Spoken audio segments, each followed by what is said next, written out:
پھر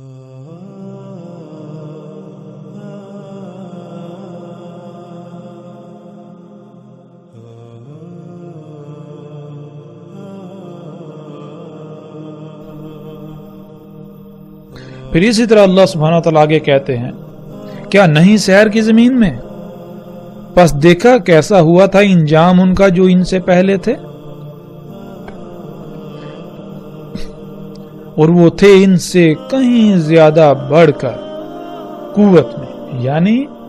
اسلحہ و بارود، مشینوں، یہ جو ٹیکنالوجی ہے جسے آج انسان قوت کا نام دیتا ہے، ان میں ان سے کئی گنا، یعنی آج کے موجودہ انسانوں سے کئی گنا بڑھ کر تھے۔ اور پھر اللہ سبحانہ وتعالیٰ کہتے ہیں، اور نہیں تھا اللہ کے عاجز کر سکے اسے کوئی شے آسمانوں میں اور نہ ہی زمین میں، اس میں کچھ شک نہیں اللہ علم والا قدیر ہے، اس میں کچھ شک نہیں اللہ تھا علیمن قدیرہ، یعنی اللہ سبحانہ تعالیٰ نے بالکل واضح کر دیا کہ جب تمہارے اوپر وہ ہلاکت آئے گی تو اللہ کو کوئی شے عاجز نہیں کر سکتی، نہ کوئی آج تک کر سکی جو آسمانوں میں ہے اور جو زمین میں ہے، ان میں سے کوئی بھی ایسی نہیں جو اللہ کو عاجز کر سکے۔ یعنی جب وہ ہلاکت آئے گی تو اس ہلاکت کو کوئی بھی تم سے موڑ نہیں سکے گی، کوئی بھی تمہیں بچا نہیں سکے گی، کوئی شے جو جی چاہے تم بنا لو۔ کیوں؟ کیونکہ اللہ سبحانہ و تعالیٰ نے اس کائنات کو علم کے ساتھ اور قدر کے ساتھ خلق کیا ہے۔ قدر کے ساتھ خلق کرنا کیا ہے، قدیر ہونا کیا ہے، انشاءاللہ جیسے جیسے ہم آگے بڑھیں گے تو اس پر بھی انشاءاللہ اللہ کے فضل سے کھل کر صراحت کے ساتھ بات ہوگی، اپنے موضوع کے مطابق اور اپنے وقت پر۔ اسی طرح ناظرین چند اور آیات ہیں جو آپ کو سکرین پر نظر آ رہی ہوں گی، اور ان تمام آیات کو جب سامنے رکھیں تو اللہ سبحانہ و تعالیٰ نے بالکل واضح کر دیا کہ تمام کے تمام رسول جو بھیجے بینات کے ساتھ، انہوں نے ہر امت کو اس سے ڈرایا جو کچھ وہ کر رہے تھے۔ وہ کیا کر رہے تھے؟ وہ ایسی ایسی تخلیقات کر رہے تھے، ایسی ایسی ایجادات کر رہے تھے جن کو وہ آسائشوں، سہولتوں، آسانیوں اور ترقی کا نام دیتے تھے، اور اسی ترقی کو، اسی آسائشوں، سہولتوں کا جنہیں وہ نام دیتے تھے، اسی سے تمام کے تمام رسولوں نے آ کر ڈرایا۔ انہوں نے آ کر بتایا کہ یہ جس تم ترقی، آسائشیں، سہولتوں کا نام دیتے ہو، یہ ترقی نہیں ہے، یہ فساد ہے۔ جیسا کہ پیچھے بہت تفصیل کے ساتھ گزر چکا، اللہ سبحانہ وتعالی نے کہا کہ اللہ نے ہر شے کو حق کے ساتھ خلق کیا۔ حق کے ساتھ خلق کرنا کیا ہے یہ ہم پر واضح ہو چکا۔ تو وہ تمام کی تمام قومیں اس کا کفر کر رہی تھی، اور آج جب ہم دیکھیں تو بالکل وہی انہی قوموں کے نقش قدم پر چلتے ہوئے آج بھی انسان بالکل وہی سب کر رہے ہیں۔ انشاءاللہ ہم جیسے جیسے آگے بڑھیں گے ایک ایک قوم کے اوپر بہت تفصیل سے بات کریں گے، لیکن وہ آگے جا کر جب موقع آئے گا، ہر قوم کے اوپر جتنی قومیں ہلاک ہوئیں، کیوں ہوئیں، ہر چیز کے اوپر ہر لحاظ سے مزید کھول کھول کر بات کریں گے۔ لیکن اب ہم بڑھتے ہیں آگے۔ گزشتہ آیات میں ناظرین آپ نے دیکھا کہ اللہ سبحانہ و تعالیٰ نے بار بار زمین میں گھومنے پھرنے، سیر کا ذکر کیا، اور بار بار یہ سوال کیا کہ کیا تم نے نہیں دیکھا، کیا تم نے نہیں دیکھا، کیا نہیں دیکھا؟ یعنی پہلی قوموں کا انجام کیا ہوا وہ نہیں تم نے دیکھا، تم نے ان کے آثار نہیں دیکھے۔ ان کے آثار میں اللہ سبحانہ تعالیٰ نے کہا کہ آیات ہیں، یہ یقین کے لیے آیات ہیں، نصیحت ہے، سبق ہے، کن کے لیے؟ جو غور و فکر کرنے والے ہیں، جو نصیحت پکڑنے والے ہیں۔ تو اب ناظرین ہمارے اوپر فرض ہے کہ ہم زمین میں گھومیں پھریں، زمین میں سیر کریں، پہلی قوموں کے جو آثار ہیں ان کو دیکھیں۔ اور آج جس دور میں ہم موجود ہیں، آج کے دور میں زمین میں سیر کرنا، زمین میں گھومنا پھرنا، پہلی قوموں کے آثار دیکھنا اتنا آسان ہو چکا ہے کہ شاید ہی کوئی اور کام اتنا آسان ہو۔ آپ اپنے گھر میں، اپنے گھر کے اپنے ہی کمرے میں، اپنے ہی کمرے کے نرم گرم بستر پر بیٹھے ہوئے اپنے سامنے رکھے ہوئے کمپیوٹر، موبائل میں بہت آسانی سے سیر کر سکتے ہیں۔ تو اب ہم ناظرین سیر کرتے ہیں زمین کی اور دیکھتے ہیں پہلی قوموں کے آثار کو۔ وہ کون سے آثار ہیں جنہیں اللہ سبحانہ و تعالیٰ نے بار بار دیکھنے کا کہا اور ان سے عبرت حاصل کرنے کا کہا؟ وہ کون سے آثار ہیں پہلی قوموں کے جن کو دیکھ کر ہمیں یہ اندازہ ہوگا کہ ان قوموں کے پاس کیا تھا؟ وہ کیا شے تھی جس کے دجل کا وہ شکار ہو گئے؟ وہ کیا شے تھی جس کی وجہ سے وہ یہ کہتے تھے کہ ہمیں کوئی زوال نہیں، دنیا کی کوئی طاقت ہمارا کچھ نہیں بگاڑ سکتی؟ وہ کیا شے تھی جس وجہ سے وہ رسولوں کی تکذیب کر دیتے تھے؟ وہ اللہ کی آیات کے خلاف نکل پڑتے تھے، وہ اللہ کی کائنات میں فساد کرتے تھے۔ وہ کون سی شے تھی؟ جیسا کہ قوم عاد نے کہا، اس آیت میں بھی ہے، اللہ سبحانہ و تعالیٰ کہتے ہیں پس جو عاد تھے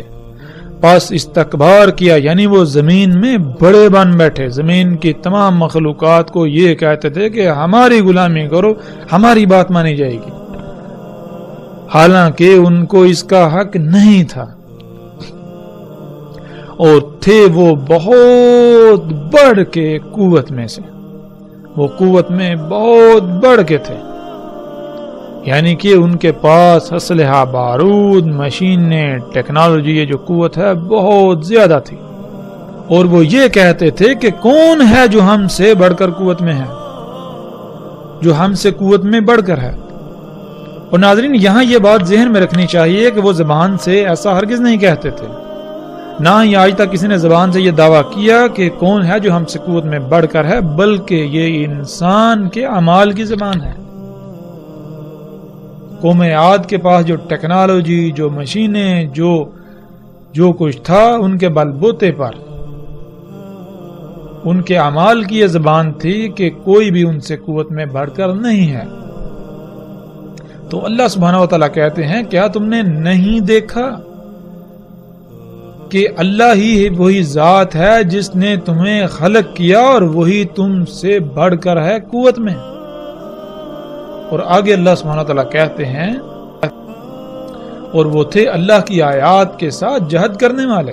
یعنی ان کے پاس اتنا علم تھا کہ جب کوئی بھی آندھی، طوفان، کوئی عذاب آنے والا ہوتا تو وہ ایسے بندوبست کرتے یا تو وہ عذاب نہ آتا یا پھر وہ عذاب ان کا کچھ بگاڑ نہ پاتا، جس کی وجہ سے وہ سمجھتے تھے کہ ان سے بڑھ کر کوئی قوت میں نہیں ہے، جیسے آج امریکہ اور مغرب سمجھتے ہیں کہ دنیا میں کوئی بھی ان سے طاقت میں بڑھ کر نہیں۔ لیکن اس کے باوجود کوئی بھی ایسی تباہی جنہیں قدرتی آفات کہتے ہیں، ان کے آگے یہ لوگ بے بس ہیں، اور اگر آج ان کو ایسے وسائل حاصل ہو جائیں کہ ایسی آفات بھی ان کا کچھ بگاڑ نہ پائیں تو ذرا تصور کریں کہ ان کا دعویٰ کیا ہوگا۔ یہ یہی سمجھیں گے کہ کائنات میں اگر کوئی رب ہے تو یہی ہے، ان کے علاوہ اور کوئی نہیں، اور کوئی نہیں ان کا کچھ بگاڑ سکتا۔ یعنی کہ اگر کوئی تباہی آ رہی ہے، کوئی زلزلہ آ رہا ہے، تو اگر ان کے پاس یہ قوت ہے یہ پہلے ہی اس کو روک دیں تو ظاہر ہے ان کا دعویٰ تو یہی ہوگا۔ بالکل یہی دعویٰ قوم عاد کا تھا اور جو باقی قومیں تھیں، لیکن ان کے ساتھ کیا ہوا؟ اللہ سبحانہ و تعالیٰ نے ہر لحاظ سے سب کچھ کھول کر واضح کر دیا۔ اب ہمارے اوپر فرض یہ ہے کہ ہم زمین کی سیر کریں اور جانیں وہ کون سے آثار ہیں جن کا بار بار قرآن میں اللہ سبحانہ و تعالیٰ نے ذکر کیا، اور ان سے ہمیں یہ اندازہ ہو، یہ ادراک ہو کہ پہلی قوموں کے پاس کیا تھا، وہ کون سی شے تھی جس کے دجل کا وہ قومیں شکار ہو گئیں اور تباہی و ہلاکت نے انہیں آ گھیرا، وہ کون سی شے تھی جس سے تمام کے تمام نبیوں نے ان کو ڈرایا کہ یہ دجال ہے، حالانکہ تم اسے مسیحا سمجھتے ہو، یہ مسیحا نہیں ہے، یہ دجال ہے۔ تو ناظرین آپ سکرین پر ان اینٹوں کو دیکھ سکتے ہیں، یہ اینٹیں آج دنیا کے مختلف علاقوں میں دریافت ہوئی ہیں جو کہ زمین تلے دبی ہوئی تھی، ان اینٹوں میں سے ایک ایک اینٹ کا وزن اور اس کی لمبائی اور چوڑائی کا جب انسان کو علم ہوتا ہے تو اس کے رونگٹے کھڑے ہو جاتے ہیں۔ اسکرین پر نظر آنے والی ان اینٹوں کی لمبائی تقریباً 60 فٹ، ان کی چوڑائی اور موٹائی 12 سے 20 فٹ کے درمیان، اور ایک اینٹ کا وزن تقریباً کم سے کم 1200 ٹن ہے، جس کے بارے میں تصور کرنے سے بھی انسان کے رونگٹے کھڑے ہو جاتے ہیں۔ آج یہ اینٹیں اردن اور روس کے مختلف علاقوں میں زمین کی کھدائی کے درمیان دریافت ہوئیں، اور جب تحقیقات کی گئیں دنیا کے بڑے بڑے نامور سائنسدانوں نے ان اینٹوں پر تحقیقات کی تو پتہ چلا یہ اینٹیں آج سے 5000 سال پہلے کی ہیں، اور ان کے دبنے کی وجہ ایک بہت بڑا عظیم سیلاب تھا، اور ان اینٹوں سے بلند و بانگ آسمانوں کو چھوتی عمارتیں تعمیر کی گئی تھی۔ اور ناظرین، آج ایسی اینٹیں بنانا اور ایسی اینٹ کو اٹھانے کا انسان تصور بھی نہیں کر سکتا، اس کے باوجود کہ انسان آج بڑے بڑے دعوے کرتا ہے کہ وہ قوت میں بہت بڑھ کر ہے، اس کے بعد اس کے پاس بڑی بڑی مشینیں۔ آج انسان کے پاس جتنی بھی مشینیں ہیں ان کئی مشینوں کو جمع کرنے سے بھی ان اینٹوں کو اٹھانا اور اٹھا کر کسی مقام پر رکھنا یا ان سے کسی دیوار کی تعمیر کرنا انسان کے خواب و خیال سے بھی باہر ہے۔ تو ناظرین، ہم غور کریں کہ وہ کون سی شے تھی جس شے سے ان انسانوں نے یہ اتنی بڑی بڑی اینٹیں بنائیں، اور وہ کون سی شے تھی جس سے اتنی بڑی بڑی اینٹوں کو اٹھا کر ان سے عمارتیں تعمیر کی گئیں۔ ان اینٹوں میں غور و فکر کرنے سے رائے برابر بھی شک نہیں رہتا جو قرآن میں اللہ سبحانہ وتعالی نے کہا کہ تم پہلی قوموں کے 10% کو بھی نہ پہنچے اور نہ پہنچ سکتے ہو۔ تو ناظرین، آج ہم جو مشینیں دیکھتے ہیں یہ بڑی بڑی غیر معمولی قوت کی حامل مشینیں، یہ ان قوموں کا 10% بھی نہیں ہے۔ یہی وہ مشینیں تھیں جن کے دجل کا وہ لوگ شکار ہو گئے، یہی وہ ایجادات تھیں انسان کے اپنے ہی ہاتھوں سے کی ہوئی جن کے دجل کا وہ شکار ہو گئے، اور وہ سمجھتا تھا کہ یہ تو سہولتیں ہیں، یہ تو مسیحا ہے، یہ تو فائدے کی اشیاء ہیں، لہذا دنیا میں خوب انجوائے کرو، عیاشیاں کرو، مزے لوٹو، آسانیاں، سہولتیں۔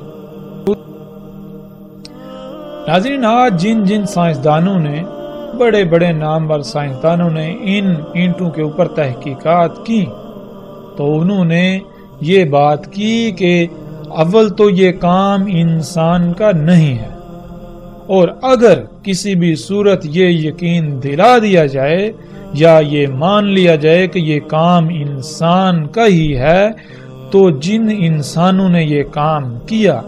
وہ موجودہ انسانوں سے اس قدر ٹیکنالوجی میں بڑھ کر تھے کہ آج کا انسان اس کا تصور بھی نہیں کر سکتا۔ اسی طرح ناظرین، سکرین پر نظر آنے والے یہ بلاکس جنہیں ایچ بلاکس کہا جاتا ہے، ان کی تصاویر آپ دیکھ رہے ہیں، یہ بلاکس بھی زمین میں دفن ہوئے دریافت ہوئے۔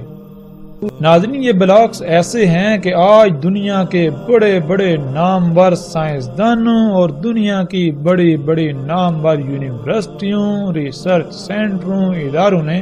ان پر تحقیقات کی تو وہ اس بات کو بتانے سے قاصر ہیں کہ بلاکس کیسے بنائے گئے، ان کو کیسے تراشا گیا،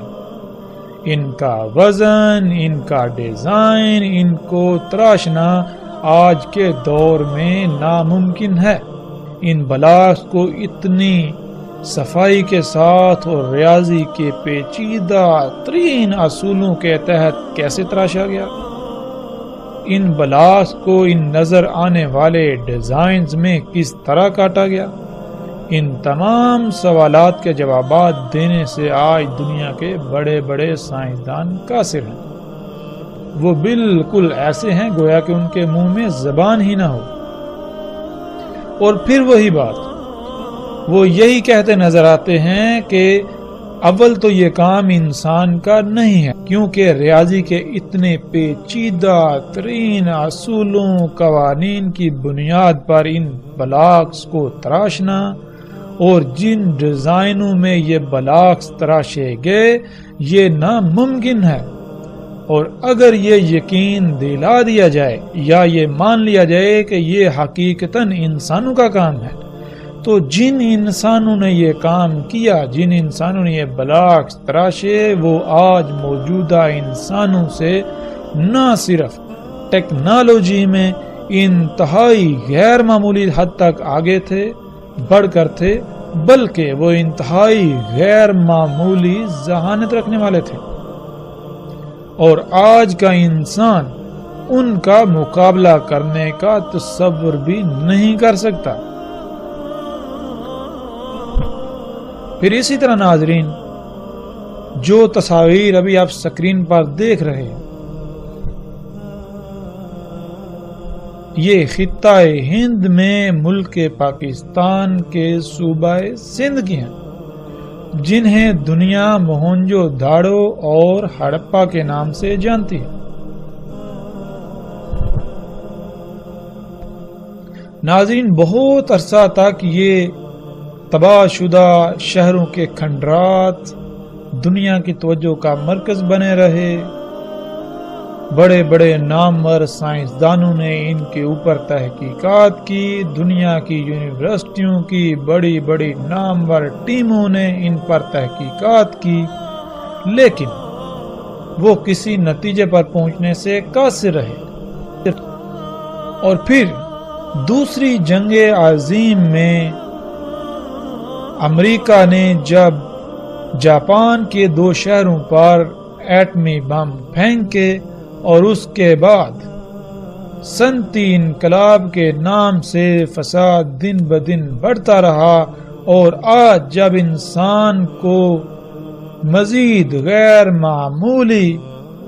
فزکس، کیمسٹری اور ریاضی کے قوانین پر عبور حاصل ہوا، تو سائنسدانوں نے ایک بار پھر ان کھنڈرات پر تحقیقات کی۔ جب تحقیقات کی تو پتہ چلا کہ ان علاقوں کی مٹی میں بالکل وہی ریڈیشنز پائی جاتی ہیں جو ریڈیشنز ان جگہوں پر پائی جاتی ہیں، ان جگہوں کی ان اشیاء میں پائی جاتی ہیں جہاں پر 1945 میں امریکہ نے ایٹم بم پھینکے تھے، یعنی ہیروشیما اور ناگاساکی۔ ہیروشیما اور ناگاساکی میں جہاں پر امریکہ نے ایٹم بم گرائے، ان جگہوں کی مٹی، پتھروں اور مختلف اشیاء میں جو ریڈیشنز پائی جاتی ہیں، بالکل وہی ریڈیشنز ان مقامات پر پائی جاتی ہیں۔ یعنی نتیجہ کیا نکلا؟ نتیجہ یہ نکلا کہ رائے برابر بھی یہ شک نہ رہا کہ یہ تہذیبیں ایٹم بم کی وجہ سے تباہ ہوئیں۔ پھر جیسے جیسے مزید تحقیقات کی گئیں تو پتہ چلا یہ انتہائی جدید ترین شہر تھے، انتہائی وسائل کے حامل شہر، اور یہ شہر ایٹمی بم کے حملے میں تباہ ہوئے، بالکل اسی طرح جس طرح جاپان کے شہر ہیروشیما اور ناگاساکی تباہ ہوئے۔ اور جب ہم قرآن میں دیکھیں تو اللہ سبحانہ و تعالیٰ کیا کہتے ہیں؟ اللہ سبحانہ و تعالیٰ حیران کن یہ بات کرتے ہیں۔ اللہ سبحانہ و تعالیٰ کہتے ہیں کذبت ثمود و عاد بالقاریہ، تکذیب کی تھی قوم عاد اور قوم ثمود نے القاریہ سے۔ القاریہ کسے کہتے ہیں؟ جب ہم القاریہ کو جاننا چاہیں، اور قرآن میں القاریہ پر پوری ایک سورت موجود ہے جس کا نام بھی القاریہ ہے۔ جب ہم سورہ القاریہ میں غور و فکر کریں تو اللہ سبحانہ و تعالیٰ نے سورہ القاریہ میں القاریہ کا بالکل وہی منظرنامہ کھینچا، وہی نقشہ کھینچا جو ایک ایٹم بم کے پھٹنے سے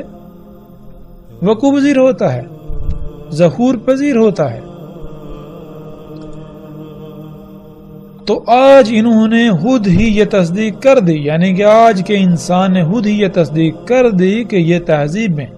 ایٹم بم سے تباہ ہوئیں، جس سے یہ ثابت ہوتا ہے کہ ایٹم بم صرف موجودہ انسانوں کے پاس ہی نہیں بلکہ ان سے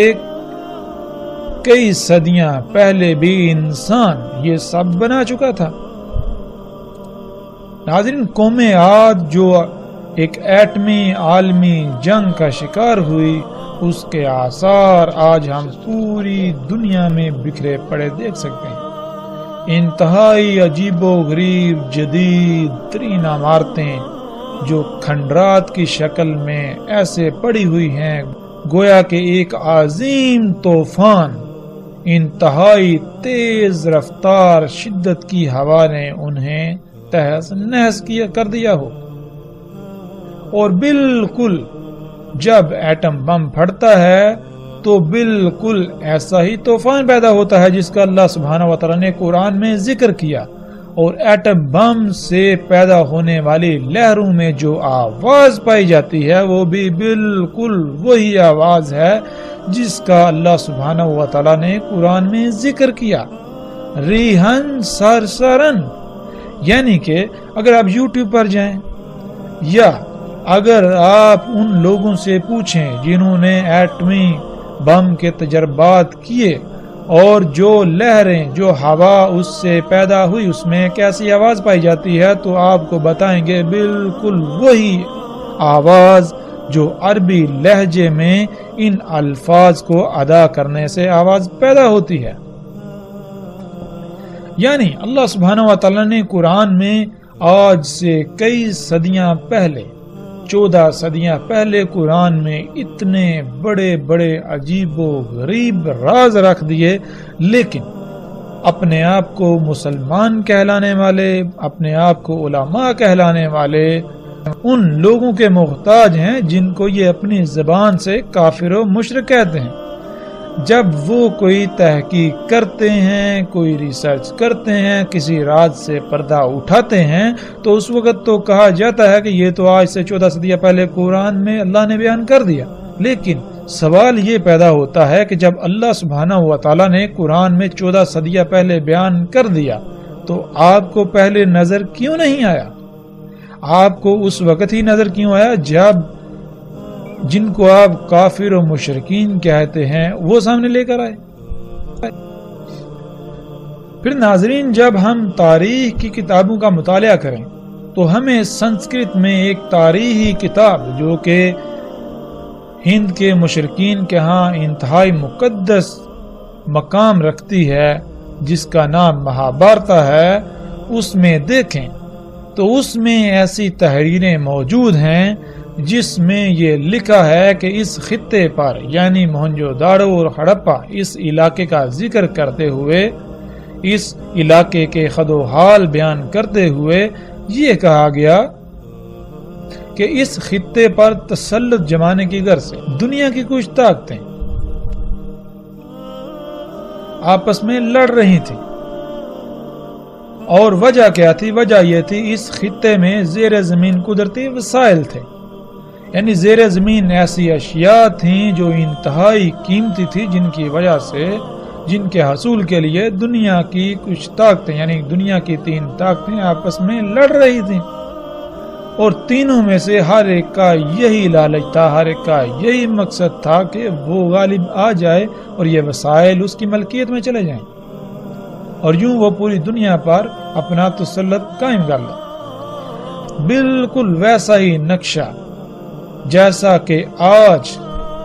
امریکہ، روس اور چین وغیرہ کی سرپرستی میں دنیا 3 حصوں میں تقسیم ہو کر خام تیل کے نام پر یا قدرتی وسائل کے نام پر شام و عراق کو اپنا مرکز بنائے ہوئے لڑ رہی ہے۔ پھر مہابھارت اور ملنے والی تحریروں میں جو تحریر ہے وہ یہ